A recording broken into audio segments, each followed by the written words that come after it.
y a vraiment 3 grandes zones sur le salon Idées Créatives. Donc il y a une partie shopping où là l'idée c'est d'acheter de la matière première, d'écouter les démonstrations et les conseils des exposants. Une partie atelier où là l'idée c'est vraiment de passer un moment en petit comité. Ce sont des groupes d'une dizaine de personnes qui vont travailler ensemble pour créer un projet, chacun de manière individuelle, et une partie exposition. Donc là on a 8 zones d'exposition où l'idée c'est vraiment de trouver de l'inspiration avec des thèmes, des couleurs et différentes disciplines. Parce que vraiment Idées Créatives c'est tous les loisirs créatifs, toutes les activités manuelles. On peut tout trouver pour faire soi-même de ses propres mains.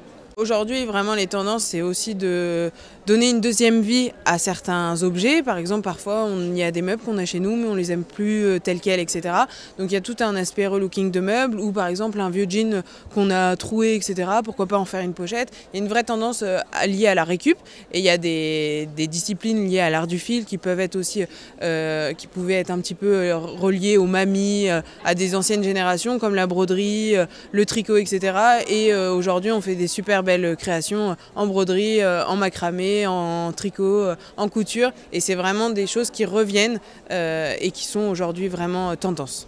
Zakadi, c'est un célèbre influenceur donc sur Instagram qui est lui plutôt spécialisé dans tout ce qui est macramé, tricot, etc. Et en fait, on l'a fait travailler sur une expo et donc il a choisi lui-même le thème, donc c'est Urban and Green.